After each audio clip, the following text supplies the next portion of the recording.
Hi மக்களே, எல்லாருக்கும் வணக்கம்.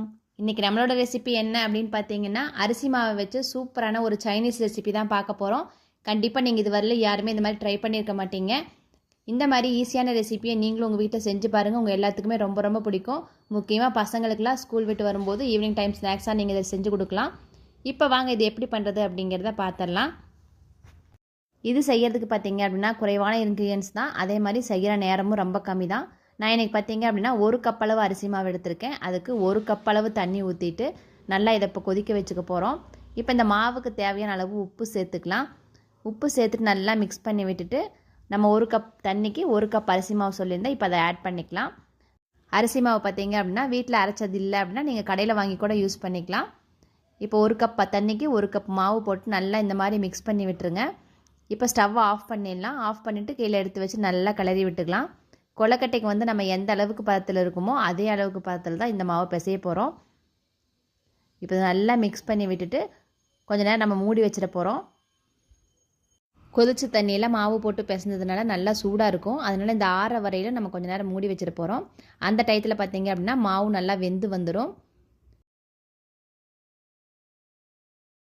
இப்போ சூடெல்லாம் நல்லா ஆறிடுச்சு. இப்போ நம்ம கையில் கொஞ்சமாக எண்ணெய் தடவிட்டு மாவு நல்லா பிசைஞ்சு எடுத்துக்கலாம். கட்டிகள்லாம் கொஞ்சம் கூட இல்லாமல் சப்பாத்தி மாவு எந்த பதத்துக்கு வருமோ அந்த அளவுக்கு இப்போ நம்ம பிசைஞ்சு எடுத்துக்க போகிறோம்.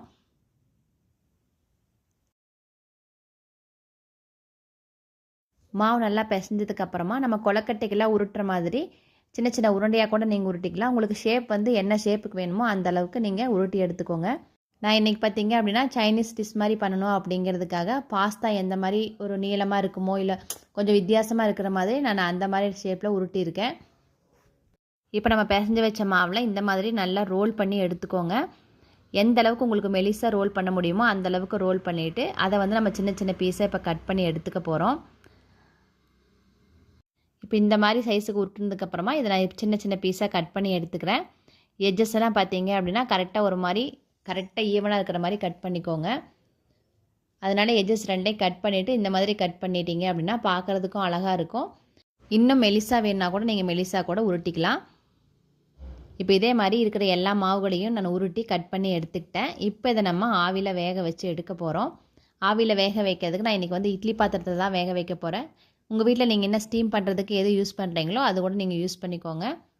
அடியில் கொஞ்சம் எண்ணெய் தடவிட்டு இட்லி பாத்திரத்தில் அது மேலே இந்த மாவை வச்சுட்டு நம்ம இப்போ ஆவியில் வேக வச்சு எடுத்துக்க போகிறோம். முடிஞ்ச அளவுக்கு ஒன்று மேலே ஒன்று ஒட்டாத மாதிரி இந்த மாதிரி பிரித்து விட்டு வேக வச்சு எடுத்துக்கோங்க. இட்லி பாத்திரத்தில் தண்ணி ஊற்றி கொதிச்சதுக்கப்புறமா இதை வச்சிங்க அப்படின்னா 5 நிமிஷம் போதும், சீக்கிரமாக ஒரு ஆவியில் வெந்து வந்துடும். இப்போ இதை நம்ம தாளித்து விட்டலாம். தாளிக்கிறதுக்காக ஒரு கடாயில் எண்ணெய் ஊற்றிட்டு எண்ணெய் காஞ்சதுக்கப்புறமா எள்ளு போட்டுக்கோங்க. எள்ளு நல்லா பொரிஞ்ச உடனே பூண்டு சேர்த்துக்கோங்க. நல்லா சின்னதாக பொடியாக கட் பண்ண பூண்டு, கூடவே பொடியாக கட் பண்ணி வச்சுருக்கிற இஞ்சி. எள்ளு பார்த்தீங்க அப்படின்னா ஒரு 1.5 2 டேபிள் ஸ்பூன் போட்டுக்கோங்க. இதுக்கு டேஸ்ட் வந்து நல்லாயிருக்கும். கூடவே கட் பண்ணி வச்சுருக்கிற பச்சை மிளகா, அடுத்து கட் பண்ணி வச்சுருக்கிற சின்ன வெங்காயம், இது எல்லாத்தையுமே போட்டுட்டு நல்லா ஃப்ரை பண்ணி எடுத்துக்கலாம். அடுத்து ஃப்ளேவருக்காக நான் கேப்சிகம் சேர்த்துருக்கேன். இது கூடயே நீங்கள் கேரட் வேணாலும் சேர்த்துக்கலாம். இப்போ இது எல்லாமே கொஞ்சம் அரை வேக்காடு வேகிற அளவுக்கு வேக வச்சுக்கோங்க. ரொம்ப வேகணும் அப்படிங்கிற அவசியம் இல்லை. இதுக்கு தேவையான அளவு உப்பு சேர்த்துட்டு இப்போ இது கூட நம்ம சாஸ் சேர்த்துக்க போகிறோம். நான் இன்றைக்கி பார்த்தீங்க அப்படின்னா செஸ்வான் சாஸ் தான் சேர்த்துருக்கேன். இது வந்து ஒரு 2 டேபிள் ஸ்பூன் அளவுக்கு சேர்த்துருக்கேன். இப்போ இதை சேர்த்துட்டு நல்லா மிக்ஸ் பண்ணி விட்டுருங்க. உங்களுக்கு காரத்துக்கு வந்து பச்சை மிளகாய் காரம் பத்தலை அப்படின்னா நீங்கள் இன்னும் கொஞ்சம் மிளகாத்தூள் கூட சேர்த்துக்கலாம். அடுத்தது கூட ஒரு 2 டேபிள் ஸ்பூன் அளவுக்கு தண்ணி சேர்த்துருக்கேன். தண்ணி சேர்த்துட்டு இந்த கிரேவி வந்து கொஞ்சம் நல்லா கொதிச்சு வரணும். அது வரல ஒரு 2 நிமிஷம் நம்ம வெயிட் பண்ணலாம்.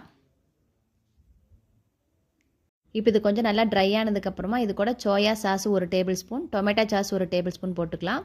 இது 2 சேர்த்துட்டு நல்லா மிக்ஸ் பண்ணி விட்டுருங்க. மிக்ஸ் பண்ணதுக்கப்புறமா இது கூட இப்போ நம்ம வேக வச்சுருந்த அரிசி மாவை சேர்த்துக்கலாம். பாருங்கள், கொஞ்சம் கூட உடையாமல் நம்மளுக்கு அப்படியே சூப்பராக எப்படி கட் பண்ணமோ அதே அளவில் தான் கரெக்டாக வந்திருக்கு.